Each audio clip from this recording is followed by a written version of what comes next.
tí ì bá sọ fún ọ wípé kọ́ náà kọ́ tó rà sórí ọ̀rọ̀ lé olórogún yìí ó gbà kínní ó gbà ọpọlọ kì í kàn sí wípé I love you nìkan o gbọ́dọ̀ smart as second wife o gbọ́dọ̀ smart tó o bá smart kọ́ gbọ́n níwájú gbọ́n lẹ́yìn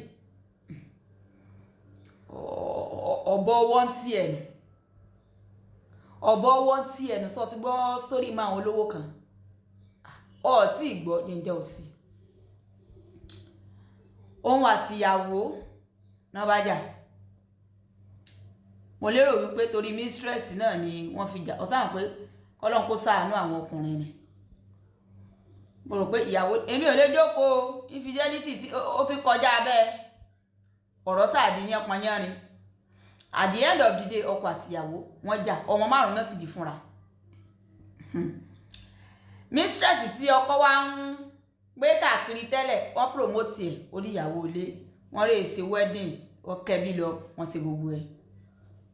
without knowing wípé statutory marriage òun ló ṣe fún ìyàwó tí wọn ò dẹ̀ tí dissolve marriage wọn kò yẹ báyìí ní ìsìn ìyáálé náà rọra sẹ́ńpẹ́ síbi kan pẹ̀lú àwọn ọmọ ń wòye ọlọ́run pé ọwọ́ tó bẹ̀kú ẹ̀ ìyàwó ń jairéètì lọ ń tiẹ̀ ó ti rí ara ẹ bíi as first wife and legal wife of that man ń jayé lọ kódà ń bò tún rí ọkọ gan òun ló tó kógbẹ́ tó kó tọ̀ kí ni mo wí ló kógbẹ́ tó kó tọ̀ tó tọ́jú ọkọ tó ṣe gbogbo ẹ tọkọ fi pẹ́mẹ́ ńgbà ọkọ wa pẹ́mẹ́ nù ọkọ dolóògbé nìyáálé náà bá ṣe kí ni ó bá gbalé ẹjọ́ lọ nígbà gbalé ẹjọ́ lọ pé ẹ gbà mí o ẹ ṣàánú mẹ́mọ̀ tí fẹ́ yàn mí jẹ èmi nìkan mọ legal wife tọkọ mi fẹ́ ọmọ tí fẹ́ gbẹ̀tọ́ mi ọmọ tí fẹ́ gbẹ̀tọ́ ọmọ mi lọ ọmọ tí fẹ́ kó lọ ìyáálé tí òun àtọkọ ti jà for so many years tó jẹ́ wípé wọn ò ta síra mọ́ èmi ní tí ń tòótọ́ níyàwó náà bá lè gbàgbẹ́jọ́rò èmi nìkan níyàwó mi ò bá ń lé mi ò dẹ̀ ní lẹ́yìn ìgbéyàwó kíní wa rèé ibi ẹ ti ṣẹ̀gẹ́mẹ́ǹtì fún mi rèé customary marriage lájọ́ ṣe ìgbàkàwò kan lọ́nà sàṣọ àsọdùn èmi ní tí ń tòótọ́ èmi ní tí ń tòótọ́ pẹ̀lú gbogbo proof tí ìyàwó kó lọ dání pẹ̀lú gbogbo ẹjọ́ gbogbo èmi mo kógbẹ́ mo kó tọ̀ wọ́n jẹ́ oyè ilé ẹjọ́ wípé ìyá ilé òun ni legal wife ọkọ wọ́n ṣàlàyé fún lọ́hùn wípé ọkọ àti ìyàwó separate yẹn omi pé wọ́n divorce they are still married wọ́n bá dúpẹ́ lọ́wọ́ rẹ pé ọkú iṣẹ́ ọkọ ń tiẹ̀ gbogbo ogún ìyáálé àtàwọn ọmọ rẹ̀ náà lónìí ibi tí wọ́n ń lọ nù torí mọ̀ pé mentality Yorùbá àwọn ti fẹ́ gun orí rẹ̀ ọ̀fẹ́ mọ̀ sọ wípé ẹni tó jogún kò tẹ́ni tó gún ó gbé àbí o lè understand torí pé o sì nínú shoe yẹn kò yẹ o lè understand lálàjìkẹ́ fi wá sọ fún ọ wípé la ojú rẹ méjèèjì lẹ̀ báyìí kó tó jẹ́ kí ọkùnrin kan kó bọ́ lọ́wọ́ you need to be smart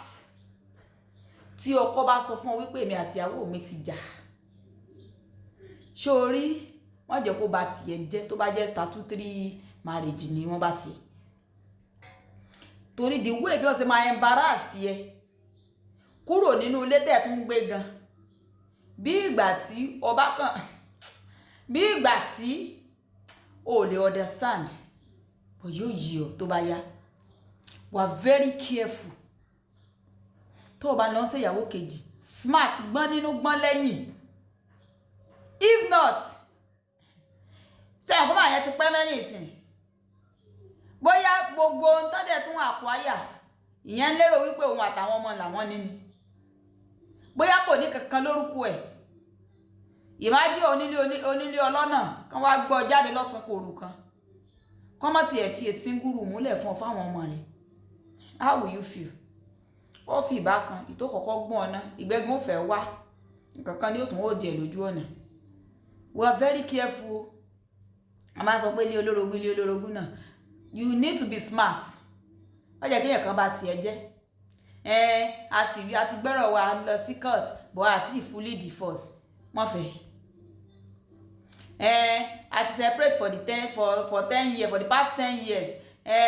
àti kò sí problem wọ́n fẹ́ in as much tó bá ti fetí rẹ gbọ́ pé statutory marriage náà bá ṣe ọ̀ tó rà á o tó o bá ti rí i pé orí kiri báyìí pé lóòótọ́ o wọ́n ti tún wọn ká o